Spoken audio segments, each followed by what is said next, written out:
بسم الله الرحمن الرحيم ربنا لا تؤاخذنا إن نسينا أو أخطأنا ربنا ولا تحمل علينا إصرا كما حملته على الذين من قبلنا ربنا ولا تحملنا ما لا طاقة لنا به واعف عنا واغفر لنا وارحمنا أنت مولانا فانصرنا على القوم الكافرين. கண்ணியத்திற்கும் மரியாதைக்கும் உரிய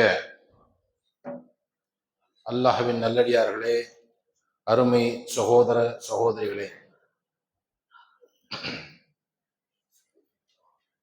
நாம் அனைவருமே தேவை உள்ளவர்களாக இருக்கிறோம். குறிப்பாக ஒவ்வொரு வினாடியிலும் நம் அனைவருக்குமே தேவைகள் என்பது இருந்து கொண்டே இருக்கிறது. அதற்காக அல்லாஹ்விடத்திலே கையேந்த வேண்டிய ஒரு கட்டாய நிலையிலே நாம் அனைவரும் இருக்கிறோம். பிரச்சனை என்னன்னு சொன்னா,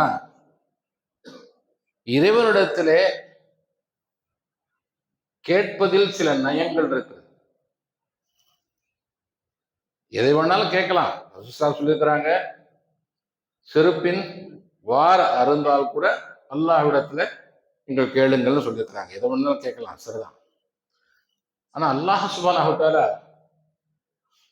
பல்வேறு விஷயங்களுக்கு அல்லாஹுடைய வேதமான குர்ஆன் நமக்கு வழிகாட்டுவது போல அல்லாஹ்வை அழைத்து அவரிடத்திலே நம் தேவைகளை கேட்பதற்கும் வழிகாட்டுகிறது. நமக்கு வேணுங்கிறத கேட்கலாங்கிறது உண்மைதான். ஆனாலும் அது எந்த நயத்துடன் கேட்க வேண்டும், எப்படி கேட்க வேண்டும் என்பதற்கு பல்வேறு துஆக்களை அல்லாஹ் சுப்ஹானஹு வ தஆலா குர்ஆனிலேயே சொல்லியிருக்கிறான்.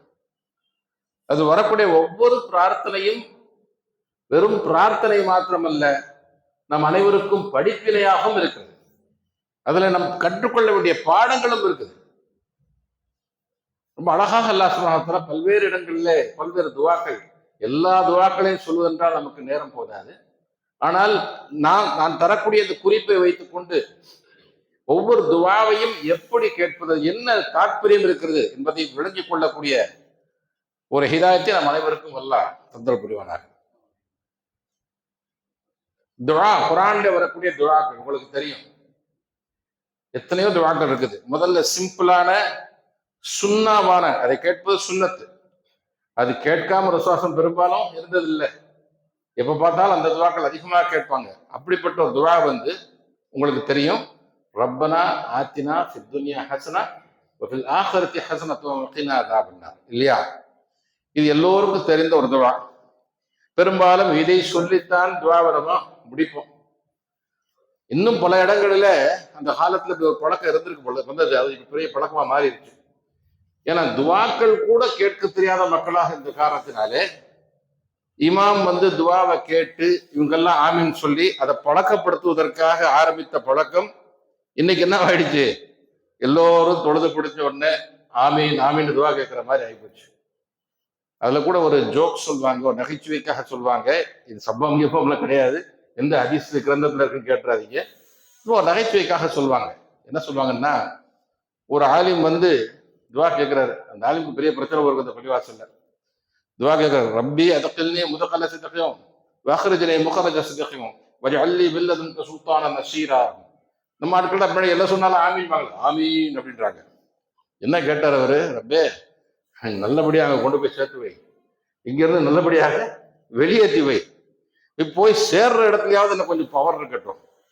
இங்கே செல்வாக்கு இல்லாத ஒரு ஆலிமாக, படிப்பறிவு இல்லாதவன், மார்க் அறிவு இல்லாதவன் கூட விரட்டக்கூடிய வகையில இன்றைய ஆலிம்களை வச்சிருக்கிறோம், இல்லையா? ஒவ்வொரு பள்ளிவாசல் அப்படிதான் இருக்குது. அல்ஹம்துலில்லாஹ், இந்த தௌஹீது சிந்தனை உள்ள பள்ளிவாசலை தவிர அங்க அந்த ஆலிமுடைய நிலைமை எப்படி இருக்கு சொன்னா, கிட்டத்தட்ட ஒரு வேலைக்காரன் மாதிரி தான். அவர் நொந்து போய் கேட்ட துஆவுக்கு என்ன செய்யறாங்க மக்கள், ஆமீன் ஆமீன் அப்படிம்பாங்க. அப்படிதான் நம்ம பழக்கி வச்சிருக்கோம். 90% சமுதாயம் அப்படிதான் இருக்குது. நல்லா தெரிஞ்சுங்க. உங்கள மாதிரி நம்ம மாதிரிலாம் இல்ல. பெரும்பான்மையான சமுதாயம் நம்ம சமுதாயத்துல எதை சொன்னாலும் அரபு வார்த்தையில கெட்ட வார்த்தை வந்தா கூட ஆமீன்றுவாங்க. அப்படிப்பட்ட ஒரு நிலைமை தான் இருக்குது. இந்த நிலைமையில குர்ஆன் எப்படி துஆ கேட்கணும் கத்துக்கிறது பாருங்க. இவ்வளவு சிம்பிளான அழகான துஆ. இந்த துஆவை தவாஃப் செய்யும் போது கூட நம்ம கேட்போம், எல்லோரும் கேட்பாங்க. உலகமே கேட்கக்கூடிய வகையில துஆவை பிரசித்தி பெற்ற துஆவாக ருக்குன யமானிலிருந்து ஹஜ்ருல் அஸ்வத் போகும் வரையிலும் எல்லோரும் ரப்பனா ஆத்தினா ஃபித் துன்யா ஹஸனா வ ஃபில் ஆখিরাতি ஹஸனத்தும் வ கினா அஸாபன்னார்னு துஆவை கேட்பாங்க. இந்த துஆவுக்கு ஒரு பின்னணி இருக்குது. என்னன்னு சொன்னா, மனிதர்களிலே சில மனிதர்கள் என்ன செஞ்சாங்க சொன்னா, ரப்பனா ஆத்தினா ஃபித் துன்யா இதை மட்டும் கேட்டாங்க. உலக வாழ்க்கை விஷயத்தை மட்டும் அதிகமா கேட்பாங்க. எனக்கு அது வேணும் யா அல்லாஹ், எனக்கு இது வேணும், நான் இப்படி செய்யணும் அப்படி செய்யணும், பரீட்சையில பாஸ் ஆகணும், வீட்டுல பரக்கத்து வரணும், நிறைய செல்வம் வரணும், கார் வாங்கணும், பங்களா வாங்கணும், இப்படியே கேட்டுட்டு இருப்பாங்க இல்லையா? இப்படி கேட்பதை பார்த்தெல்லாம் சொல்றான், இவர்களுக்கு மறுமையில எந்த பங்கும் இல்லைட்டான். மனிதர்களை சிலர் சொல்கிறார்கள், இந்த உலக வாழ்க்கைக்காக கேட்கிறாங்க, மறுமையில இவங்களுக்கு எந்த பங்கும் இல்லை. ஆனா ஒரு மூமின்கள் எப்படி துவா கேட்பார்கள், ரப்பனா ஆத்தினா ஃபித் துன்யா ஹஸனா, ரப்பே இந்த உலக வாழ்க்கை அழகானதாக சிறப்பானதாக எனக்கு ஆக்கிவை, வஃபில் ஆখিরাতি ஹஸனத்தும் ஆখিরাத்தையும் எனக்கு சிறப்பானதாக ஆக்கிவை. ரப்பனா ஆத்தினா ஃபித் துன்யா ஹஸனா வஃபில் ஆখিরাতি ஹஸனத்தும் வ கினா அஸாபன்னார், நரக நெருப்பிலிருந்து என்னை பாதுகாப்பாயா. இது எவ்வளவு தாற்பயமிக்க ஒரு துவான்னு சொல்லி யோசிச்சு பார்த்தோம்னா, இதற்கு ஒரு பின்னணி இருக்குது. என்ன பின்னணின்னு சொன்னா, இப்னு அப்பாஸ் அவர்கள் என்ன செய்றாங்க, இப்னு அப்பாஸ் இதற்கு ஒரு சபபே நுசுல் ஷானே நுசுல் இறக்கி விடப்பட்ட காரணத்தை சொல்கிறார்கள். எப்படி சொல்கிறார்கள், இந்த கிராமத்துப்புற அரபிகள் இருக்காங்க பாத்தீங்களா, அவங்களுக்கு ரொம்ப அதிக மார்க்க அறிவுலாம் இருக்காது, காட்டுத்தனமா இருப்பாங்க. அதனால காட்டு அரபின்னு சொல்லி தமிழ்ல கூட மொழிகள் இருப்பாங்க. அவர்கள் இந்த அரஃபாவில் இருக்கும்போது, அரஃபா மைதானம் உங்களுக்கு தெரியும், அரஃபா மைதானத்துல ஹஜ்ஜில போய் இருக்கும்போது எல்லோரும் துவா கேட்பாங்க. அங்க எல்லாம் நின்றுகிட்டு அழுது துவா கேட்கக்கூடிய காட்சி நம்ம பார்க்கலாம். அப்பேற்பட்ட ஒரு இடம் இது. துவாக்கள் கபூலாகக்கூடிய இடம், ஒப்புக்கொள்ளப்படக்கூடிய ஒரு இடமாக இருக்குது. ஆனா அந்த இடத்துல குறைஷிகள் வர மாட்டாங்க. ஏன்னா அவங்க ஒரு உயர்ந்த குலம், நாங்க பெரிய ஆளாக்கும், நாங்க உயர் ஜாதியாக்கும், அதெல்லாம் இந்த காட்டு அரபிகள் அவங்க எங்கேயோ போற இடம், நம்ம போறதில்லை அப்படிங்கிற மாதிரியான ஒரு மிதப்புல இருப்பாங்க. ஆனா அந்த இடத்துல இந்த அரபிகள், கிராமத்துப்புற அரபிகள் என்ன கேட்பாங்களா, ஏலாம் இந்த ஆண்டை வளமிக்க ஆண்டாக ஆக்கிவை, நிறைய மழையை கொடு, நிறைய செல்வத்தை கொடு, நிறைய குழந்தை செல்வத்தை கொடு, இப்படியே கேட்பாங்களாம். கடைசி வரை மறுமைக்காக கேட்க மாட்டாங்களாம். இந்த நேரத்தில் தான் அல்லாஹ் சுப்ஹானஹு வ தஆலா இந்த இதை இறக்கி வைக்கிறாங்க. சிலர் என்ன செய்யறாங்க, இந்த உலக வாழ்க்கை தான் வேணும்னு கேட்கிறாங்க. ஆனா இறைநம்பிக்கையாளர்கள் எப்படி கேட்பார்கள், ரப்பனா ஆத்தினா ஃபித் துன்யா ஹஸனா, ரப்பே எங்களுக்கு இந்த உலக வாழ்க்கை அழகானதாக ஆக்கிவை, வஃபில் ஆখিরাতি ஹஸனத்தும் ஆখিরাத்தை மறுமை வாழ்க்கையும் அழகானதாக ஆக்கிவை, ரப்பனா ஆத்தினா ஃபித் துன்யா ஹஸனா வஃபில் ஆখিরাতি ஹஸனத்தும் வ கினா அஸாபன்னார், வ கினா அஸாபன்னார், நரக நெருப்பை விட்டு எங்களை பாதுகாத்து விடுவாயா. இந்த 3 விஷயத்த கேட்கணும்னு சொல்றான் அல்லாஹ் சுப்ஹானஹு வ தஆலா. இதுல என்ன இருக்குது, உலகத்தை பற்றி பெரும்பாலும் நம்ம கேட்டுருவோம், ஏதாவது பிரச்சனை இருந்தா கேட்டுருவோம். வீட்டுல உடம்பு சுரம் இல்லையா, உடனே யாரில் நோயை தீர்த்து போய் கேட்டுருவோம். வீட்டுல கடன் தொல்லை இருக்க, உடனே கடன் தொல்லைக்கு கேட்டுருவோம். பையன் படிச்சு பாஸ் பண்ணணும்னா உடனே பரீட்சையில பாஸ் பண்ணணும்னு கேட்டுருவோம். எல்லாத்துக்கும் துனியா விஷயத்தை அதிகமா நம்ம கேட்போம். ஆனா எப்பொழுதுமே துனியாவுடன் ஆகிரத்தில் சேர்த்து சேர்த்து கேட்க வேண்டும். வெறும் துனியாவை மட்டும் கேட்கறது தப்பு, வெறும் ஆகிரத்தை மட்டும் கேட்கறது தப்பு. இதற்கு ஒரு ஹதீஸ் இருக்குது, முஸ்லீம்ல வரக்கூடிய ஹதீஸ் நினைக்கிறேன். அப்துல்லா பின் அப்பாஸ் அவர்கள் சொல்றார்கள், என்ன சொல்றாங்க சொன்னா, ரசூலுல்லாஹி ஸல்லல்லாஹு அலைஹி வஸல்லம் அவங்க அவர்களுக்கு சொல்லப்பட்டது, ஒரு நபர் ரொம்ப நோய்வாய்ப்பட்டு கிடக்கிறார். எந்த அளவுக்கு நோய்வாய்ப்பட்டு கிடக்கிறார் சொன்னா, ரொம்ப உடஞ்சி போய் ஆள் ஒரு நோய்வாய்ப்பட்ட சின்ன பறவை போல் அப்படியே ஒடுங்கி போயிருக்கிறாரா, அவ்வளவு நோய்வாய்ப்பட்டு கிடக்கிறாரா. உடனே ரசூலுல்லாஹி அவர்களை பார்க்க வர்றாங்க. பார்த்துட்டு, நீ இதுக்கு முன்னாடி ஏதாவது துவா கேட்டியாப்பா அப்படின்னு கேட்குறாங்க. ஆமா யா ரசூலுல்லாஹ், என்ன கேட்டாலாட்ட, மறுமையில எனக்கு ஏதாவது தண்டனை தர வேண்டியதா இருந்தா அது அங்க கொடுக்காம இங்கேயே கொடுத்து விடியா அல்லாஹ், மறுமையில எனக்கு தண்டனை இல்லாம பார்த்துக்கோன்னு நான் கேட்டேன். அதாவது எனக்கு மறுமையில தண்டனை இல்லாம பார்த்துக்கோ அப்படின்னு கேட்கறதுக்கு அது இங்கேயே கொடுத்துரு, மறுமையில என்னது எனக்கு தண்டனை இருக்கக்கூடாதுன்னு கேட்டுவிட்டாரு. உடனே என்ன சொல்றாரு, தப்பா அப்படி கேட்கக்கூடாதுப்பா, எப்படி கேட்கணும், ரப்பனா ஆத்தினா ஃபித் துன்யா ஹஸனா வஃபில் ஆখিরাতি ஹஸனத்தும் வ கினா அஸாபன்னார், இந்த உலக வாழ்க்கை அழகா ஆக்கி வை, மறுமையும் அழகா ஆக்கி வை, நரக நெருப்பிலிருந்து பாதுகாப்பாயாக, இப்படிதான் நீங்க துவா கேட்கணும் அப்படின்னு அறிவுறுத்திட்டு போறார். அன்றையிலிருந்து அவர் அந்த துவா அப்படி கேட்க ஆரம்பிக்கிறார். கொஞ்சம் கொஞ்சமா அவர் நோயெல்லாம் விலகி ஆரோக்கியமாயிடுறார். ஏன்னா இந்த சொல்றதுக்கு முன்னாடி சொல்றாரு, மறுமையுடைய தண்டனை இங்கே கொடுத்தா நீங்கள் தாங்க மாட்டீர்கள், உங்களால் சகித்துக் கொள்ள முடியாது. அதனால இனிமேல் இப்படி கேளுங்க, உலகத்தையும் கேளுங்கள், மறுமையும் கேளுங்கள். அல்லாஹ்வுடைய மார்க்கம் ஒரு பேலன்ஸ்டு மார்க்கம். வெறும் மறுமையை பத்தி கேட்டா ஒன்னா அது துறவரமாயிரும், உலகமே வேணாம், உலகத்தை துறந்து விட்டு துறவிகளாக மாறுவாங்க. என்ன மறுமையை கேட்பான். இல்ல உலகம்தான் வேணும், இப்படி எப்படிப்பட்ட ஆளா இருப்பான்? சுகபோகியாக இருப்பான். உலகத்துல அனுபவிக்கணும், இருக்கிற பொருள் என்ஜாய் பண்ணிட்டு போயிடுவோம். என்னப்பா இது என்ன சாகர பொருளும் எப்போ மூத்தாவும் தெரியாது, மூத்தார பொருளும் இந்த பூமியை நல்லா என்ஜாய் பண்ணிட்டு போக வேண்டியதானே அப்படின்னு உலகத்தை என்ஜாய் பண்ணணுங்கிற சுகபோகி சிந்தனையா தான் இருப்பான். அவன் தானே செய்வான், உலகம் வேணும்னு கேட்பான். ஆனா இஸ்லாம் சொன்னாரு, இஸ்லாம் அவுசத்தில் இருக்கிறதுனாங்க, இஸ்லாம் நடுநிலையில் இருக்கிறது. ஒரேடியா உலகத்தின் பின்னாடி போறது தப்பு, மறுமை மறுமை மறுமை சொல்லி உலகத்தை அழித்துக் கொள்வதும் தப்பு. உலகத்தை அனுபவிக்க வேண்டும், அதை கொண்டு மறுமையில நாம் வெற்றி பெற வேண்டும். இதை ரெண்டையும் பேலன்ஸ் பண்ணி கொண்டு போறதான் இஸ்லாம். அழகா சொல்லி கொடுத்தாரு. இப்ப இதை பாருங்க, ரப்பனா ஆத்தினா ஃபித் துன்யா ஹஸனா, இந்த உலக வாழ்க்கை அல்லாஹ் என் ரப்பே எஜமானனே ரொம்ப அழகானதாக சிறப்பானதாக ஆக்கி வை. வஃபில் ஆகிரத்தி ஹஸனத்தும், ஆகிரத்தையும் அழகானதாக ஆக்கி வை. வகீனா அஸாபன் நார், இதுல நரக நெருப்பிலிருந்து என்னை பாதுகாப்பாயாக. இந்த இடத்துல ஆகிரத்தை கேட்டுட்டு எனக்கு சொர்க்கம் தருவாயாக கேட்கலாம்ல, அப்படி இல்லை, நரக நெருப்பிலிருந்து பாதுகாப்பாயாக. எப்பவுமே இந்த இந்த துஆவிலிருந்து கிடைக்கக்கூடிய பாடம், உலகத்தையும் கேட்க வேண்டும், மறுமையும் கேட்க வேண்டும். உலகிலும் வெற்றி பெற வேண்டும், மறுமையிலும் வெற்றி பெற வேண்டும். மறுமையை எதிர்பார்த்து உலகத்துல எல்லாத்தையுமே விட்டுட்டு போயிடக்கூடாது. கடைசியில உலகத்துல அநியாயமும் அக்கிரமம் தான் மேலோங்கி இருக்கும் இல்லையா? உலகத்திலே அநியாயத்துக்கு எதிராக போராடி உலகத்திலே தீனை மார்க்கத்தை நிலைநாட்டக்கூடிய பணியை செய்யணும்.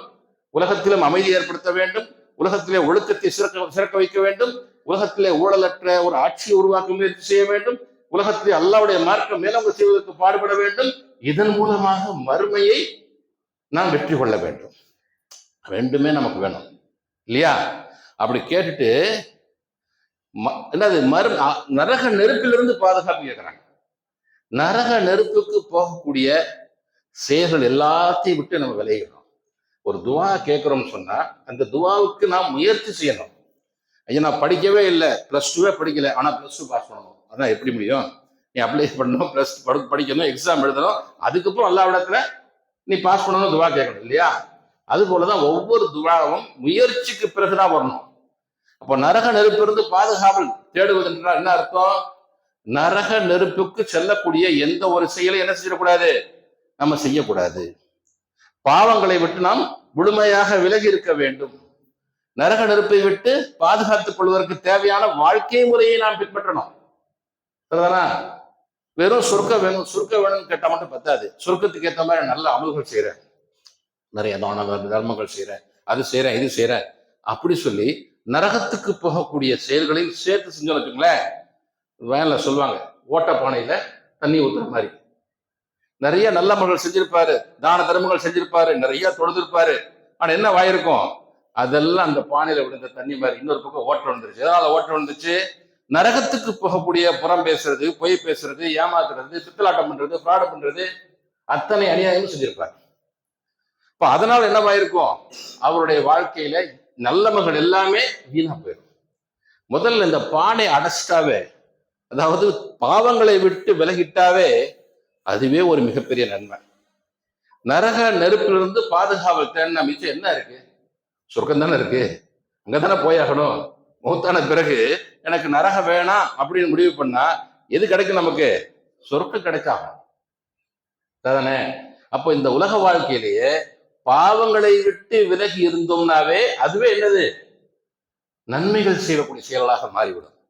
அதனாலதான் அல்லாஹ் சுப்ஹானஹு வ தஆலா இப்படி கேட்க சொல்றான். எப்படி?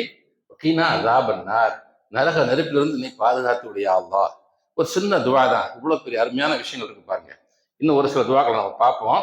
இதுல உங்களுக்கு தெரிஞ்ச ஒரு துவா, ரப்பனா லா துஆஹிதுனா இன் நஸீனா அவ் அக்தானா. ரப்பே லா துஆஹிதுனா இன் நஸீனா அவ் அக்தானா, மறந்தோ அல்லது தெரியாமலோ நாம் செய்த பாவங்களை எல்லாம் குற்றம் பிடித்து விடாது. ரப்பனா வலா தஹ்மில் அலைனா இஸ்ரன் கமா ஹமல்தஹு அலல்லதீன மின் கப்லினா, எங்களுக்கு முன்னால் வந்த சமுதாயத்திற்கு நீ சுமத்தியது போன்ற பாரத்தை எங்களுக்கு சுமத்தி விடாது. ரப்பனா வலா தஹ்மில் அலைனா இஸ்ரன் கமா ஹமல்தஹு அலல்லதீன மின் கப்லினா ரப்பனா வலா துஹம்மில்னா மா லா தாகத் லனா பிஹி, ரப்பனா வலா துஹம்மில்னா மா லா தாகத் லனா பிஹி, உன்னுடைய சக்திக்கு மீறிய பாரத்தை எங்கள் மீது சுமத்தி விடாதே. வஃபு அன்னா, எங்களுடைய பாவங்களை அழித்து விடுவாயா, டெலிட் பண்ணிடுறியா, தள்ளுபடி பண்ணிடு. உங்க பாவங்களை மன்னிச்சிருன்னு கேட்கல, பாவமே லிஸ்டிலே வராத அளவுக்கு அதை ஒதுக்கிடு, விட்டுரு, அதை ஏன் சேர்க்கிற அப்படின்னு சொல்லி கேட்கறது. எப்படி கேட்க சொல்றான் பாருங்க அல்லாஹ். வஃபு அன்னா வஃபிர் லனா, மன்னித்து விடுவாயாக, வரஹம்னா, அருள் புரிவாயாக, அந்த மௌலானா, நீதான் என்னுடைய எஜமானன், ஃபன்சுர்னா அலல் கௌமில் காஃபிரீன். இது சூரத்துல் பக்ரால வரக்கூடிய கடைசி துவா. உங்களுக்கு தெரிஞ்சிருக்கும் இல்லையா? அடிக்கடி கேட்கக்கூடிய துவா. இதுக்கு நிறைய சிறப்புகள் இருக்கு. ரசூலுல்லாஹி ஸல்லல்லாஹு அலைஹி வஸல்லம் அவர்கள் மேராஜ் போகும்போது 6வது வானத்துல சித்ரத்துல் முன்தஹாங்கிற ஒரு இடத்துக்கு போறாரு. அங்க ஒரு இலந்திய மரம் இருக்கும், அதெல்லாம் படிச்சிருப்பீங்க, தெரிஞ்சிருக்கும், உங்களுக்கு தெரிஞ்சிருக்கும். அங்க போகும்போது அந்த இடம் ஒரு விசேஷமான இடம். எப்படி தெரியுமா? கீழிருந்து வருவதும் அங்கதான் போய் முடியும், மேலிருந்து கீழே இறங்குறதும் அங்க முடியும். அது ஒரு ஜங்ஷன் மாதிரி, ஒரு சந்திப்பு மாதிரி. கீழே இருந்து நம்ம கேட்கக்கூடிய துவாக்கள், நம்முடைய கணக்கெடுப்பு எல்லாம் கரெக்டா சித்திரத்துல் முன்தஹால போய் முடியும். மேல இருந்து அல்லாஹ் பணம் அனுப்பக்கூடிய அருள்படை அல்லது அதாபு, அது எங்கதான் சேரும், அங்கதான் கம்யூனிகேட் ஆகும் அந்த இடம். அந்த இடத்துல இருக்கும்போது அவருக்கு 3 விஷயங்கள் வழங்கப்பட்டது. ஒன்று தொழுகை, 5 நேர தொழுகை. இன்னொன்று இந்த சூரத்துல் பக்ரால வரக்கூடிய கடைசி 2 வசனங்கள். மூன்றாவது, இணை வைக்காத உங்களுடைய உம்மத்தினருக்கு அல்லாஹ் சொர்க்கம் வாக்களிக்கிறான். இணை மட்டும் வைக்கக்கூடாது, மற்ற காரியங்கள் எது செஞ்சாலும் எப்படியோ கொஞ்சம் நேரத்தை போட்டுக்கிட்டு மன்னிச்சு கடைசியில சொர்க்கத்துக்கு போற மாதிரி அல்லாஹ் ஏற்பாடு பண்றான். இந்த 3 விஷயங்கள் வழங்கப்படுது. இன்னொரு ஹதீஸ்ல எப்படி வருது, ஜிப்ரீல் அலைஹிஸ்ஸலாம் திடீர்னு வானத்தை பாக்குறாங்க, ஒரு சத்தம், வானத்திலிருந்து ஒரு சத்தம் வருது, வானத்தை பாக்குறாங்க. பார்த்துட்டு சொல்றாங்க, யார சொல்லலாம், இதுவரையிலும் வானத்தில் திறக்கவே படாத ஒரு வாசல் திறக்கப்பட்ட காட்சியை நான் பார்க்கிறேன். அதிலிருந்து ஒரு மலக்கு வருகிறார், உங்களுக்கு 2 விஷயங்களை சொல்லி வாழ்த்துகிறார். என்ன? ஒன்று, இந்த சூரத்து பக்ரால வரக்கூடிய இந்த கடைசி, எந்த நபிக்குமே கொடுக்கப்படாத கடைசி 2 வசனங்கள். அதே போல வேற எந்த நபிக்குமே கொடுக்கப்படாத சூரத்துல் ஃபாத்திஹா. சூரத்துல் ஃபாத்திஹாவே ஒரு துவா இல்லையா? அந்த துவாவை தான் ஒவ்வொரு தொழிலும் கேட்கிறோம். இய்யாக நஅபுது வ இய்யாக நஸ்தஈன், உன்னை வணங்குகிறோம், உன்னிடத்தில் உதவி கொடுக்கிறோம். இஹ்தினஸ் ஸிராத்தல் முஸ்தகீம், எங்களுக்கு நேர்வழியை, ஸிராத்தல் முஸ்தகீமை காண்பிப்பாயாக. ஸிராத்தல் லதீன அன்அம்த அலைஹிம், உன்னுடைய நிஅமத்துக்களை பெற்றோருடைய வழி. கைரில் மக்தூபி அலைஹிம் வலத்தாலின், உன்னை கலபத்துடைய கோபத்தை பெற்றவர்களும் வழிகட்டு போனவருடைய வழியும் அல்ல. என்ன வழி வேணுங்கிறத ஒவ்வொரு தொழுகையிலும் இதை வச்சுதான் நம்ம செய்யறோம், துவாவே கேட்கிறோம். இது ஒரு துவா. இது இல்லாம ஒரு ரக்காத்து என்ன வராது, செல்லாது. சூரத்துல் ஃபாத்திஹா என்ன இல்ல, தொழுகை இல்லைன்னு சொல்லிட்டாங்க. சூரத்துல் ஃபாத்திஹா ஓதுனாத்தான் அன்னைக்கு தொழுகை இல்லைன்னா தொழுகை கிடையாது. அதனால எவ்வளவு முக்கியத்துவம் வாய்ந்த துவான்னு தெரிஞ்சுக்கங்க. சரி, இப்போ அந்த நேரத்துல கிடைச்ச இந்த துவா இருக்கு பாத்தீங்களா, இந்த கடைசி 2 வசனங்கள் வரக்கூடிய இந்த துவா ரொம்ப சிறப்பான துவாவா இருக்கு. அது அடிக்கடி நமக்கு ஓதணும். ரசூலுல்லாஹ் சொன்னாங்க, இரவில அதை ஓதிட்டு தூங்குங்க அப்படின்னாங்க. இந்த துவாக்களை படிச்சுட்டு தூங்குங்க. ஓதுறதுன்னா அது ஒரு விஷயம், சொல்லி சொல்லி பழகி போச்சு. ஓதுறதுன்னு சொல்லக்கூடாது. ஓதுறதுன்னா கிளிப்பில் ஓதுற மாதிரி இப்படியே சொல்லி ஓதிட்டு இருக்கிறது இல்லை. அவருடைய பொருளை உணர்ந்து விளங்கி அதை அனுபவித்து என்ன செய்யணும், அந்த துவாவை கேட்கணும். என்ன சொல்றாங்க, ரப்பனா லா துஆஹிதுனா இன் நஸீனா வ அக்தனா. இதுல மறந்தும் தெரியாமலும் நம்ம செஞ்சிட்ட தவறுகளை அல்லாஹ் குற்றம் பிடித்து விடாது, அது ஒரு பெருசா எடுத்து பிடிச்சிடாது அப்படின்றான். மறதியில செய்யக்கூடிய தவறுகள். அப்போ இங்க விஷயத்த ஒன்று தெரிஞ்சுக்கணும், மறதியில செஞ்சுட்டா தப்பு இல்லைங்க அப்படின்னு நினைக்க, அப்படி இல்லை, தப்பு தான். மறதியில நல்ல மருந்து கொடுக்க போல விஷ ஊசி போட்டு விட்டான்னு வச்சுக்கோங்க, செத்து போயிடுவாங்க. இல்ல, தப்பு தானே, நீ மறந்துட்டா ரைட் தான், ஆனா செத்து உயிர் போச்சே, அவன் வாழ்க்கையே போச்சு, அந்த குடும்பத்துக்கு ஒரு பெரிய நஷ்டமாகி போயிருமே இல்லையா? மறந்து செய்யக்கூடிய செயல்கள் மன்னிக்கப்படக்கூடியதாக இருந்தாலும் அதற்கு நம்ம மன்னிப்பு கேட்கணும் அப்படின்னு எல்லாத்தையும் சொல்லி தர்றான். தெரியாம செஞ்சுட்டாலும் அதுக்கு மன்னிப்பு கேட்கணும். தஹ்மில் அலைனா இஸ்ரன் கமா ஹமல்தஹு அல்லது கல்னா, இதற்கு முன்னால் வந்த சமுதாயத்துக்கு நீ சுமத்தியதை போல பாரத்தை எங்களுக்கு சுமத்தி விடாதே. இன்னைக்கு என்ன கேட்டா, இந்த துவா தான் இவ்வளவு தூரத்துக்கு சயின்டிபிக் டெக்னாலஜி எல்லாம் டெவலப் ஆகிறதுக்கு காரணம்னு நான் நினைக்கிறேன். இதற்கு முன்னால் அந்த சமுதாயத்துக்கு இந்த கஷ்டம் நமக்கு இருக்கா? இப்போ இல்ல. எந்த நிமிடமும் எந்த இடத்துல இருந்து இன்னொரு இடத்துக்கு போன் பண்ணி, ஹலோ எங்க இருக்கீங்க, நல்லா இருக்கீங்களா அப்படி கேட்டுருவோம் டக்குன்னு, இல்லையா? இப்படி கேட்க முடியுமா? நூஹு அலைஹிஸ்ஸலாம்லாம் 900 வருஷத்துக்கு மேல பூமியில வாழ்ந்தாங்களாம். பழைய நபிமார்கள்லாம் பார்த்தீங்கன்னா ஏகப்பட்ட வருடங்கள் வாழ்ந்தாங்க, பல செஞ்சுரிஸ் வாழ்ந்துருக்கிறாங்க, இல்லையா? பல நூற்றாண்டுகள். ஏன் ஒரு ஆளுத்த போய் இந்த செய்தியை சொல்லணும்னா கூட பல நாட்கள், பல வாரங்கள் அல்லது பல மாதங்கள் நடந்து போய் சொல்ல வேண்டியிருக்கும். கம்யூனிகேஷனே கிடையாது. இப்ப இருக்கிற கம்யூனிகேஷன் டெக்னாலஜி இப்ப கிடையாது. மக்கள் தொடர்பு சாதனங்கள் கிடையாது. அந்த காலத்துல அவ்வளவு சிரமப்பட்டு தான் ஒருத்தர்கள் வாழ்ந்தாங்க. ஒண்ணும் இல்ல, ஒரு 50 வருடங்களுக்கு முன்னால் இதே சென்னையில் 50-60 வருடங்கள் சுதந்திரம் வாங்கக்கூடிய நேரத்துல மயிலாப்பூர்ங்கிறது பக்கத்து ஊர், புரசவாக்கம்ங்கிறது பக்கத்து ஊர். இங்க இருந்து நீங்க தாம்பரத்துக்கு போகணும்னு சொன்னா மாடு கட்டி, மாட்டு வண்டி கட்டிக்கிட்டு, கட்டு சுவரெல்லாம் கட்டிக்கிட்டு போய் உட்காரணும். வார நாள் ஒரு நாள் மெல்ல போக வண்டி அங்க போய் சேரும். இப்படிதான் போயிட்டு இருந்தோம். ஆனா இப்போ மெட்ரோ வந்த பிறகு அரை மணி நேரத்துல, ஒரு மணி நேரத்துல போய் ரீச் ஆயிடுறோம். எல்லாமே போயிடுறோம்ல. எவ்வளவு எளிமையாக்கிட்டான் பாருங்க. கம்யூனிகேஷனை எளிமையாக்கிட்டான். இன்னும் அல்லாஹ்தஆலா பயணங்களை எளிமையாக்கிட்டான், உணவுகளை எளிமையாக்கிட்டான். ஒரு காலத்துல எனக்கு விவரம் தெரிஞ்சு கிராமங்கள்ல சொல்லுவாங்க, மாமா வந்திருக்காரு, கோழி அடிச்சு இன்னைக்கு என்ன சோறு போடு அப்படிம்பாங்க. கோழி அடிச்சு சோறு போடனா, கோழி அறுத்து அன்னைக்கு விருந்து வைக்கிறது பெரிய விஷயம். ஆனா இன்னைக்கு சாதாரணமாக பிராய்லர் சிக்கன் எல்லாருக்குமே கிடைக்குது, டெய்லி கூட சாப்பிடலாங்கிற மாதிரி தான் நிலைமை இருக்கு. அப்படிதான் நிறைய பல இடங்கள் நடந்துட்டு இருக்கு, இல்லையா? ஆக வாழ்க்கை நாளாக நாளாக எளிமையாக்கி கொண்டே போகுது. ஏன்? ஹமல்தஹு அல்லதீன மின் கப்லினா, எங்களுக்கு முன்னால் வந்தாங்களே அவங்களுக்கு சுமத்தியதை போன்ற பாரத்தை எங்களுக்கு சுமத்தி விடாதேன்னு கேட்டது துவா இருக்கு பாத்தீங்களா? நம்மளோட பாரம் குறைஞ்சுக்கிட்டே வருது.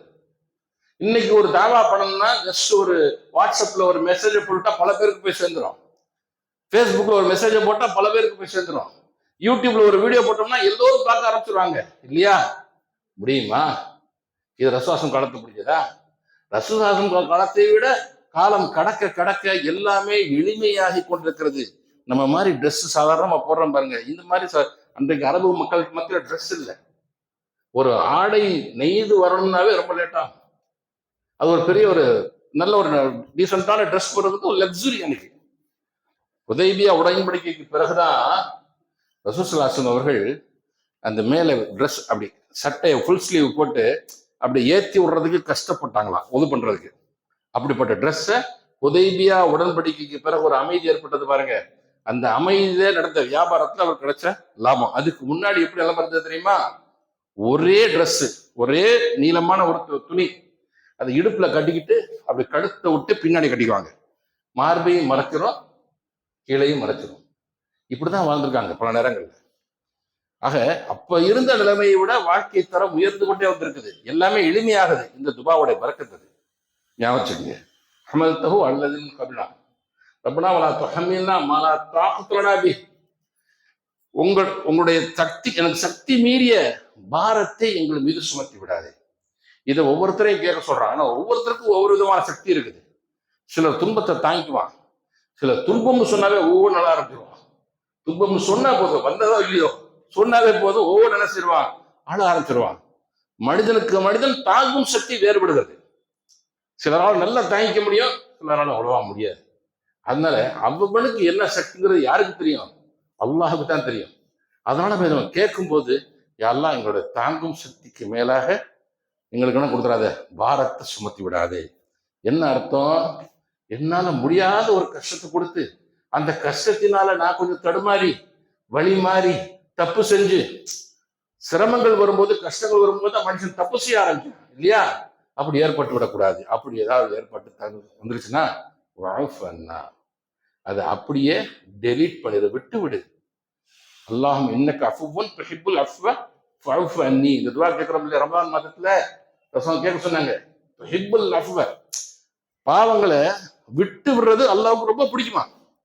நீங்க பாவம் செஞ்சீங்கன்னா கூப்பிட்டு வச்சு இதை விசாரிச்சுக்கிட்டே இருக்கிறது, இதை ரெக்கார்டு பண்ணி கொண்டு போய் மறுமையில அவனை போட்டு வாட்டி வதைக்கிறத விட, சரி செஞ்சுட்டான் என் அடியான், சரியாம தெரிஞ்சாம்பா உடுப்பான், அதை ட்ராப் பண்ணிடுவோம். எது சொல்ல போனா அதை அழித்து விடுங்கள், எரேஸ் பண்ணிடுவோம். ரப்பரை வச்சு அழிச்சிடுறவங்க எழுதிட்டு அதை எரேஸ் பண்ணிடுறது. அந்த மாதிரி என்னுடைய பாவங்களை கணக்கிலே கொண்டு வராம அப்படியே எரேஸ் பண்ணிடுவானா. யாருக்குமே தெரியாது, அல்லாவுக்கு நமக்கு மட்டும் தான் தெரியும். இந்த பாவம் செஞ்சதெல்லாம் யாருக்குமே தெரியாத அளவுக்கு அக்கௌண்ட்டுக்கே கொண்டு வர மாட்டான். அப்ப கேட்கறான், இப்ப அல்லா அப்படி கேட்கறான் வச்சுங்க, ஐயா கணக்குல கொண்டு வராத அளவுக்கு நீ பாவம் செஞ்சிருக்க, நீ செஞ்ச பாவம் பெரும் பாவமாச்சியா, வகுப்பு இல்லைனா அதை மன்னிச்சுதப்போ. எதுக்கு மன்னிக்கக்கூடிய பாவம் நீ செஞ்சிருக்க? வரஹன்னா, நீ அருள் புரியா அல்லா. என்னத்துக்கு அருள் புரியணும்? அந்த மௌலானா, நீ தான் என்னோட எஜமானன், இதான் என்ன படைச்சிருக்கிற, நீ அருள் புரியாட்ட அவர் யார் அருள் புரியுமா? நான் எஜமானன் தான், உன்னை படைச்சிருக்கேன், உனக்கு அருள் புரியணும், அதுக்கு காரணம் வேணும்ல. ஃபன்சூர்னா அழகு கோவில் காஃபிரின், காஃபிர்களுக்கு எதிராக நீ எனக்கு உதவி செய்ய வேண்டாமா? எனக்கு உதவி செய்ய வேண்டாம், அதுக்காகவாவது என்னுடைய பாவங்களை மன்னித்து விடு. ஏற்கனவே எனக்கும் காஃபிர்களுக்கும் பெரிய ஒரு போராட்டம் போயிட்டு இருக்கு, அதான் நடக்குது. காஃபிர்களுக்கு நமக்கு போராட்டம்னா தப்பா புரிஞ்சிடக்கூடாது. இறை மறுப்பாளர்களுக்கு நமக்கு எப்பவுமே சண்டை அப்படி கிடையாது. இறை மறுப்பினால் வரக்கூடிய தீமைகளுக்கும் நமக்கும் எதிராக ஒரு போராட்டம், மனப்போராட்டம்ல இருந்து மற்ற பொருளாதார போராட்டத்திலிருந்து வாழ்க்கை போராட்டம் வந்துகிட்டே தான் இருக்கு.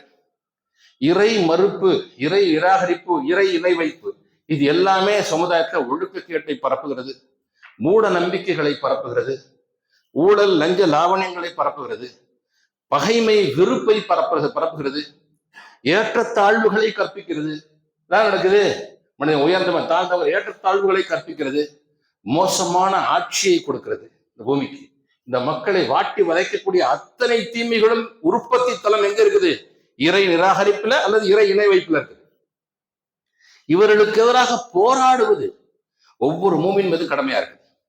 எப்படி போராடுவோம்? அல்லாஹுடைய மார்க்கத்தை முன்வைத்ததன் பக்கம் அழைப்போம். இல சபீல ரப்பக பில் ஹிக்மா வல் மௌஇதத்தில் ஹஸனா, அல்லாஹ்வின் பாதையில மக்களை புத்திசாலித்துடன் அழகிய வார்த்தையை கொண்டு அடையுங்கள் அப்படின்னு அல்லாஹ் சொல்லி காமிக்கிறான். இந்த பணி மிகப்பெரிய ஒரு போராட்ட பணி, சாதாரண விஷயம் இல்லை. நீங்க அழைச்சு பாருங்க, எத்தனை துன்பங்கள் வருதுன்னு பாருங்க, எத்தனை பிரச்சனைகள் வருது பாருங்க. இதெல்லாம் சந்திக்க வேண்டியிருக்குது. இத்தனை தீமைகளுக்கும் எதிராக போராடிக்கிட்டே வாழக்கூடிய வாழ்க்கை தான் இஸ்லாமிய வாழ்க்கை. நல்லா தெரிஞ்சுக்குங்க, இஸ்லாமிய வாழ்க்கை என்பது ஏதோ ஜாலியா ஃபேனு கீழே உட்காந்துக்கிட்டு பண்ற ஒயிட் கலர் ஜாப் மாதிரி கிடையாது, தெரியுதா? ரொம்ப சிரமப்பட்டு வாழக்கூடிய வாழ்க்கை. அதான் ரசூல் சொன்னாங்க, ஒரு மூமியுடைய வாழ்க்கை வந்து சிறைச்சாலையாக இருக்கும்னாங்க. சிறைச்சாலையை வாழ்ற மாதிரி நிறைய தடைகள் இருக்கும். அது ரொம்ப சுதந்திரமா இது ரொம்ப தப்புலாம் பண்ணிட்டுருவான், அப்படிலாம் செய்ய முடியாது. நம் கைகள் கட்டப்பட்டு இருக்கும், நம் வாய்கள் பூட்டப்பட்டிருக்கும், எது நினைச்சாலும் பேசிட முடியாது, எது நினைச்சாலும் செஞ்சிட முடியாது. இந்த சிரமங்களுக்கு மத்தியில ஒரு போராட்ட வாழ்க்கையை நம்ம வாழ்ந்துட்டு இருக்கோம் பாத்தியா? அதுக்காகவாவது என் பாவத்தை, நீ இது ஏற்கனவே நாங்க போராடிட்டு இருக்கேன், நீ வேற என் பாவத்துக்காக தண்டனை கொடுத்தா என்ன வாழ்வேன்? ஆனா யாழ்லா மௌலானா நமக்கு ஆலிம்புரை சொல்லிட்டு இருக்கோம், அப்படி இல்லை. மௌலானா அல்லாஹ் சொல்றது, எதமானனே என்ன மன்னிச்சிரியா அல்லா, உன்னுடைய அருள் புரியா அல்லா, உன்னுடைய அருள் இல்லாட்டா அவ்வளவுதான், முடிஞ்சு போயிருவேன் இல்லையா? எவ்வளவு எப்படி கேட்க சொல்றான் பாருங்க. நம்மை பார்த்து உன்னுடைய பலகீனம் இதுதான், இந்த பணியை செஞ்சா ஒரு கண்டிஷன். இந்த துவா வந்து ஒரு கண்டிஷன் பேஸ்ட் துவா. என்ன துவா? தீமைக்கு எதிராக, ஒழுக்கக்கேட்டுக்கு எதிராக, அநியாயங்களுக்கு எதிராக, அக்கிரமங்களுக்கு எதிராக, இன்னும் இறை நிராகரிப்பு என்னென்ன தீமைகளை இந்த பூமியில உற்பத்தி செய்கிறதோ அத்தனை தீமைகளுக்கும் எதிராக உன்னுடைய போராட்டம் இருந்து கொண்டிருக்கும் போது அல்லாஹ் உனக்கு அருள் புரிவான். அருளை கேள்வி. இதைத்தான் வந்து அல்லாஹ் தஆலா என்ன செய்றான், இந்த துவாவின் மூலமாக படிப்படியாக நமக்கு சொல்லி தர்றான். இப்படி குர்ஆன்ல வரக்கூடிய எத்தனையோ துவாக்கள், ஒவ்வொன்றும் அருமையான துவாக்கள். எப்படிப்பட்ட துவாக்கள் சொன்னா, அதன் மூலமாக படிப்பினையும் கிடைக்கிறது, அதன் மூலமாக நமக்கு அல்லாஹ்வுடைய அருள் கிடைக்கிறது. ஏன் சொல்றவன் யாரு? கொடுக்கிறவன் தான் சொல்றான் இப்படி கேளுன்னு சொல்லி. தரக்கூடிய எண்ணம் தானே சொல்லி சொல்லுவான் இல்லையா? நான் தர்றேன் அப்படிங்கிற எண்ணம் இருக்கும்போது என்ன செய்வான்? சொன்னாங்க அப்துல்லா பின் அம்ர் பின் ஆஸ், இந்த அப்துல்லா பின் ஆஸ் நினைக்கிறேன், அவர் சொன்னாங்க, அது சரியாக ஞாபகம் இல்லை. அந்த சஹாபி சொன்னார்கள், அந்த ரப்பனா அத்தினா சுத்தினா இருக்கு பார்த்தீங்க, அதை பத்தி சொல்லும்போது சொன்னாங்க, இந்த இந்த இந்த இந்த இந்த துவாவை பத்தி சொல்லும்போது சொன்னாங்க, அல்லாஹ் சொல்கிறான், அபு ஹுரைரா அவர் சொல்றாங்க, அல்லாஹ் சொல்கிறான், இந்த துவாவை பத்தி சொல்லிட்டு சொல்லும்போது அல்லாஹ் சொல்றானா, நான் இதை ஏற்றுக்கொள்வேன் அப்படின்னா. துவா கேட்டீங்கன்னா நான் ஏற்றுக்கொள்வேன்னு சொன்னாங்க. இதவே இன்னொரு சஹாபி இன்னொரு ரிவாயத் மூலமா வரும்போது இது நான் ஏற்றுக்கொண்டேன் அப்படி எல்லாம் சொன்னாராம். இந்த துவாவை சொல்லும்போது இதை நான் ஏற்றுக்கொள்வேன்னு சொன்னதாக அபூ ஹுரைரா அவர்கள் அறிவிக்கிறார்கள். இன்னொரு சஹாபி மூலமாக இன்னொரு அறிவிப்பு வருது. இது முஸ்லீம்ல வரக்கூடிய அறிவிப்பு. எப்படி வருது? இது நான் ஏற்றுக்கொண்டேன்னு எல்லாம் சொன்னான். பாஸ்ட் டென்ஸ்ல முடிஞ்சிருச்சு. இப்ப போதனாவே ஏற்றுக்கொண்டேன்னு அர்த்தம். எல்லாம் ஏத்துக்கிட்டான். அதனால தான் நம்ம ஓதக்கூடிய இந்த துவாவினால இன்னைக்கு வாழ்க்கை தரம் வந்து உயர்ந்துகிட்டே போகுது. வாழ்க்கை இன்னும் லேசாகிட்டே போகுது. பாவங்கள் அதிகமாக மன்னிக்கப்படுது. அப்பேற்பட்ட துவா இது. சரி, குரான்ல தான் அவ்வளவு துவா இருக்குது. நிறைய துவா இருக்கு. ஒன்று ரெண்டு தான் ஒரு சாம்பிள் கொடுத்தேன். ஹதீஸ்கள்ல ஏகப்பட்ட துவாக்கள் இருக்குது. ஹதீஸ்ல வரக்கூடிய துவாவுக்கும் குரான்ல வரக்கூடிய துவாவுக்கும் ஒரு வித்தியாசம் என்ன தெரியுமா? குரான்ல வந்து அந்த துவாக்கள் ஒரு கட்டளை போல வரும். அல்லாவுடைய கட்டளை இல்லையா? இப்படி கேளு, புல் சொல்லுங்க, அப்படி சொல்லுங்க அப்படின்னு வரும். அல்லாவுடைய கட்டளையாக இருக்கும். அந்த துவாக்கள்ல வந்து தான் தருவேன் அப்படிங்கிற உத்தரவாதம் துவாவோட சேர்ந்து வந்துட்டு இருக்கும். ஆனா ரசூல் சாஸ்திரம் துவா எப்படி இருக்கு தெரியுமா? ஒரு சாமானிய மனிதன் தன்னுடைய பலகீனத்தை முன்வைத்து, யா அல்லாஹ், இதெல்லாம் தன்னுடைய லெவல் என்ன, தன்னுடைய பலகீனம் என்ன, தன்னுடைய வீக்னஸ் என்ன, இதெல்லாம் தெரிஞ்ச ஒரு மனுஷன், நான் இவ்வளவு வீக்கானவன், இவ்வளவு சிரமப்படுறேன் அல்லாஹ் சொல்லி தன்னுடைய பலகீனத்தை முன்வைத்து எல்லாமே அல்லாஹ்விடத்துல இருந்து கேட்டு பெறக்கூடிய ஒரு பாணியில் அமைஞ்சிருக்கும். அதுக்கு உதாரணமாக ஒரு துவா பாருங்க. துவா அதிகமாக கேட்கப்படுறதில்லை, ஏன்னு தெரியல. ஆனா மிக சிறப்பான ஒரு துவா. நஸீல திர்மிதில வந்திருக்கக்கூடிய ஒரு துவா. அல்லாஹும்ம இன்னி அஸ்அலுக ஸபாத ஃபில் அம்ர். யா அல்லாஹ், இன்னி அஸ்அலுக, எனக்கு கொடுத்தல்வாயாக, ஸபாத ஃபில் அம்ர், என்னுடைய செயல்களை எல்லாம் நான் உறுதியாக நிலைத்திருக்கும்படி எனக்கு ஹிதாயத்தை கொடுப்பாயாக. என்னுடைய செயல்களில நான் நிலைத்திருக்கணும். அது ரொம்ப முக்கியமான விஷயம். ஏன்னா அல்லாஹ் சுப்ஹானஹு வ தஆலா என்ன சொல்றான்? நிலையான இபாதத்துக்களை அல்லாஹ் வந்து விரும்புறான். அதாவது என்ன நிலையான இபாதத்து சொன்னா, ஒரு நாளைக்கு ஒரு 100 ரக்காத் தொழுவாருங்க, இன்னொரு நாளைக்கு 50 ரக்காத் தொழுவாரு, இன்னொரு நாளைக்கு வெறும் 2 ரக்காத் தான் தொழுவாரு. இது நிலையற்றது இல்லையா? இப்படிதான் சொல்லி இல்லை அது. ஆனா ஒருத்தர் டெய்லி கரெக்டா 2 ரக்காத் தொழுது வர்றாரு, நஃபில் தொழுது, அது நிலையானது, ரெகுலர். இதை அல்லாஹ் விரும்புகிறான். சின்னதாக செஞ்சாலும் ரெகுலரா செய்யணும். அதே மாதிரி அல்லாஹ்வுடைய அம்ரு, அல்லாஹ்வுடைய கட்டளைகள் வரும்போது அந்த கட்டளைகளிலே நாம் ஓர்மையுடன், மன ஓர்மையுடன் நிலைத்திருந்து என்ன செய்யணும்? அதை நிறைவேற்றுவதை கவனம் செலுத்தணும். ஆனா மனித பலகீனம் அல்லாஹ்வுடைய தூதருக்கு நல்லாவே தெரியும். எந்த ஒரு காரியம் செய்வதாக இருந்தாலும் இடையில என்ன ஏற்படும்? டீவியேஷன், டிஸ்ட்ராக்ஷன் வரும். அதான் தமிழ்ல ஒரு பழமொழி சொல்லுவாங்க, இந்த நாய் வாய் வச்ச மாதிரி எல்லாத்தையும் இழுத்துப்படுக்கிறாயா அப்படிம்பாங்க. நாய்க்கு முன்னாடி ஒரு 4-5 பாத்திரத்தை 4-5 உணவு வச்சோம்னா எல்லாத்துலையும் கொண்டு போய் வாய வைக்கும், எதையும் ஒழுங்கா சாப்பிடாது. அந்த மாதிரி நம்ம கையில ஒரு பொறுப்பு கொடுக்கப்பட்ட அந்த பொறுப்பை மாத்திரம் முழுமையான கவனத்துடன் செலுத்தணும்னு சொன்னா அது சிறப்பாக அமையும். ஆனா இதுல டிஸ்ட்ராக்ஷன் ஏற்பட்டு என்னவாயிரும்? இருக்கிறத கிட்டு போகும். அப்படி ஆயிடக்கூடாது. அதனால என்னுடைய செயல்களில் என்ன வேணுமா? என் செயல்களில் எனக்கு ஓர்மை வேண்டும். என்னுடைய செயல்களில் நான் நிலைத்திருக்கும்படி எனக்கு தந்தல் புரிவாயாக அப்படி சொல்லிட்டு வல் அஸீமத அலர் ருஷ்த். வல் அஸீமத அலர் ருஷ்த் என்ன அர்த்தம்? அஸீமத்னா டிட்டர்மினேஷன், தீர்மானம், தெளிவு, தீர்மானமான ஒரு ருஷ்த். ரஷாதன்னு அர்த்தம் நேர்வழி. எனக்கு தீர்மானமான ஒரு நேர்வழி, தெளிவான குழப்பம் இல்லாத நேர்வழி நடக்கணும். பாதியில ஸ்ட்ரக்கப்பாய் நின்றுக்கிட்டு இதான் அந்த வழி, சரியாத்தான் வந்திருக்கோமா அப்படிங்கிற சந்தேகம்லாம் வரக்கூடாது. சந்தேகத்துக்கு இடம் இல்லாத தீர்மானமான உறுதியான நேர்வழியில் செல்லக்கூடிய பாக்கியத்தை கொடியா அல்லாஹ் அப்படின்னு கேட்குறாங்க. சொல்லிட்டு அஸ்அலுக ஷுக்ர நிஅமதிக அஸ்அலுக ஷுக்ர நிஅமதிக, அல்லாஹ்வுடைய அருட்கொடைகளுக்கு நாம் நன்றி சொல்ல ஆரம்பித்தால் நம்மளோட வாழ்நாளே நமக்கு பத்தாது. ஒவ்வொன்றும் அருட்கொடை. இன்னைக்கு காலில் நமக்கு யூரின் போச்சுன்னு வச்சுங்களேன், அல்லாஹ்வுடைய நியமத்தை யோசிச்சு பாருங்க. பிளாக் ஆகி நின்றுச்சு. இன்னைக்கு மத்தியானம் எப்படி இருக்கும் நமக்கு நிலைமை? இன்னைக்கு நைட் என்ன ஆகும்? பெரிய பிரச்சனை ஆயிடுது. பிளாடர்ல நிரம்பி சர்ஜரி பண்ண நிலைமை ஏற்படும். சாதாரண விஷயம் யூரின் போறது, அதுவே அல்லாஹ்வோட மிகப்பெரிய அருட்கொடை. நமக்கு அல்லாஹ் எத்தனையோ அருட்கொடைகளை வழங்கி இருக்கிறான். அதையெல்லாம் நாம் நினைத்து பார்த்து நன்றி சொல்வதாக இருந்தால் நமக்கு வாழ்நாளே பத்தாது. ஆனா வழங்கிய அருட்கொடைகளை ரொம்ப உதாசீனமாக நம்ம பயன்படுத்திட்டு இருக்கிறோம். நன்றி கட்டத்தனமா பயன்படுத்துறோம். அல்லாஹ்வுடைய அருட்கொடைகளை எப்படி பயன்படுத்த வேண்டும்? அதை வீணடிக்க கூடாது. தபதீரா, நீங்கள் மேல்மிச்சு, அதாவது அதிகபட்சமாக செலவுகளை செய்யாதீர்கள். உங்களுக்கு நியமத்தை கொடுத்திருக்கான், நிறைய பணத்தை கொடுத்திருக்கான், நிறைய செல்வத்தை கொடுத்திருக்கான்னு சொன்னா என்ன செய்யக்கூடாதான்? பத்தராக இருக்கக்கூடாது. பத்தர்னா என்ன அர்த்தம் தெரியுமா? நீங்கள் லாவிஷா ஆடம்பரமாக செலவு செய்வது, தேவைக்கு அதிகமாக செலவு செய்வது, வீணான செலவுகள் செய்வது, இதெல்லாம் கூடாதுன்னு நான் சொல்லியிருக்காங்க. இன்னல் முபஸ்ஸிரீன கானு இஹ்வானு ஷயாத்தீன். யார் இந்த ஆடம்பரமாக வீணான செலவுகள்லாம் செய்யறாங்களோ அவங்கள ஷைத்தானுடைய சகோதரர்கள் அப்படின்னா அல்லாஹ் சொன்ன குர்ஆன்ல சூரத்து பனி இஸ்ராயீல சொல்லி காமிக்கிறான். பாத்தீங்களா? இதெல்லாம் எது? இதெல்லாம் அல்லாஹ் கொடுத்த நியமத்தை வீரடிக்கிறது, அதை தவறாக மிஸ்யூஸ் பண்றது, இதெல்லாம் நன்றி கெட்டத்தனமாக இருக்குது. இது மனிதன்கிட்ட சர்வசாதாரணமா இருக்கு. இந்த நன்றி கெட்டத்தனத்துல நன்றி உள்ளவர்களாக நடந்து கொள்ள அல்லாஹ் சொல்றான்.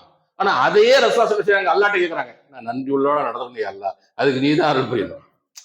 எப்படி பாருங்க, நீ நன்றி உள்ளவனாக இருக்கணும் அல்லாஹ் சொல்றான். நான் இருக்கிறேன், ஆனா நீ தான் அதுக்கு என்ன செய்யணும், அருள் புரியணும்.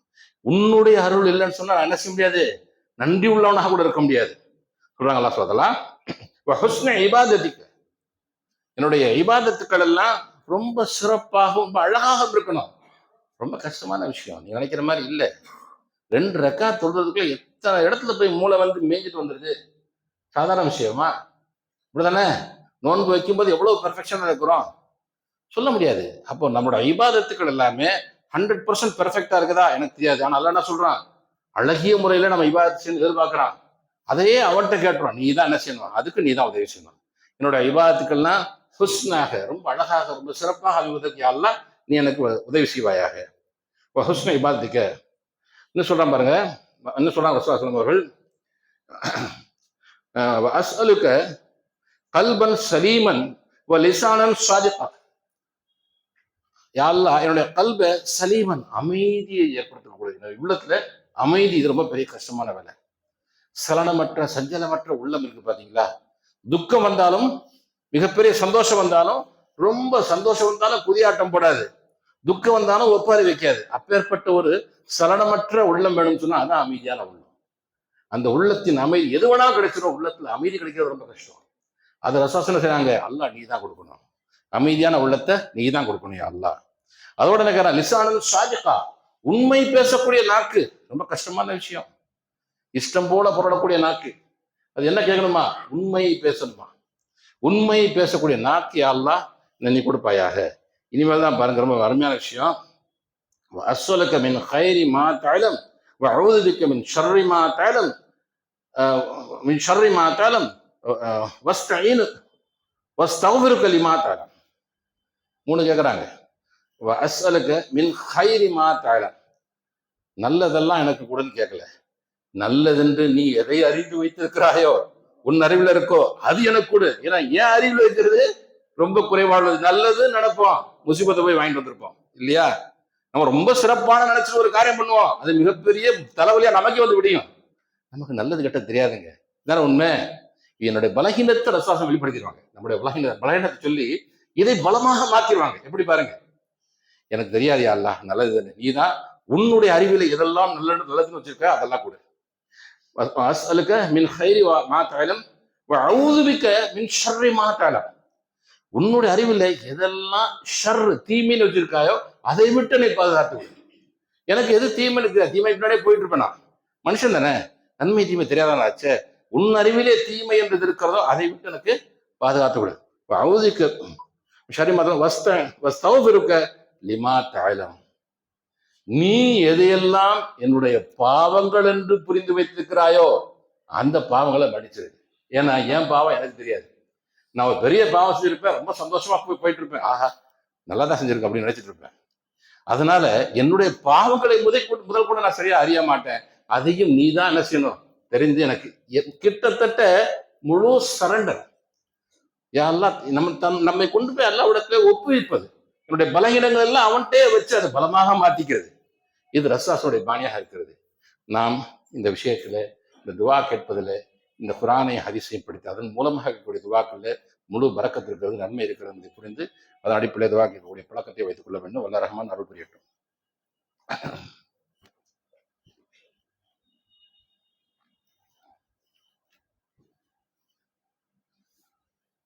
அல்ஹம்துலில்லாஹ் அல்ஹம்துலில்லாஹ் நஹ்மதுஹு வ நஸ்தஈனுஹு வ நஸ்தக்ஃபிருஹு வ நு'மினு பிஹி வ நதவக்கலு அலைஹி. நஊது பில்லாஹி மின் ஷுரூரி அன்ஃபுஸினா வ மின் ஸய்யிஆத்தி அஅமாலினா. من يهده الله فلا مضل له ومن يضلل فلا هادي له. نشهد ان لا اله الا الله وحده لا شريك له ونشهد ان محمدا عبده ورسوله صلى الله عليه وعلى اله وصحبه وسلم. اما بعد فقد قال الله تعالى في القران العظيم அவுது பில்லாஹி மினஷ் ஷைத்தானிர் ரஜீம். பிஸ்மில்லாஹிர் ரஹ்மானிர் ரஹீம். வஸ்தஈனு பிஸ்ஸப்ரி வஸ்ஸலாஹ். கண்ணியமிக்க சகோதரர்களே, துவா கேட்குறோம், ரைட்டு. இப்படிலாம் துவாக்கள் எல்லாம் சொல்லி தர்றாங்க, எல்லாம் சொல்லி தர்றான். குரான்ல ஹதீஸ்ல முகமது ஸல்லல்லாஹு அலைஹி வஸல்லம் அவர்கள் சொல்லி கொடுத்துருக்காங்க. நிறைய துவாக்கள் இருக்கு. ஒரு சிலது மட்டும் சாம்பிளுக்கு எடுத்து நீ சொன்னேன். எப்ப கேட்கறது, எப்படி கேட்கறது? வஸ்தஈனு பிஸ்ஸப்ரி வஸ்ஸலாஹ். நீங்கள் பொறுமையை கொண்டும் தொழுகையை கொண்டும் அல்லாஹ்விடத்தில் துவா கேட்கணும். இந்த பொறுமை எதுக்கு தெரியுமா? ஒரு துவா கேட்ட உடனே உடனே கிடைச்சிடணும் அப்படின்னு நினைப்போம். Immediate, ready. திடீர் சாம்பார், திடீர் புளியோதரைங்கிற மாதிரி திடீர்னு சொன்ன உடனே வந்துடணும், அப்படி வராது. அதற்குண்டான நேரம் வந்துதான் அது என்ன செய்யும், சரியா? அதுவரையிலும் பொறுமை காக்கணும்.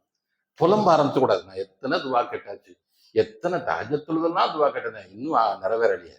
புலம்பக்கூடாது. அது அல்லாஹ்வுக்கு தெரியும் எந்த நேரத்துல எப்படி அதை நிறைவேற்றி தரணும்னு சொல்லி, இல்லையா?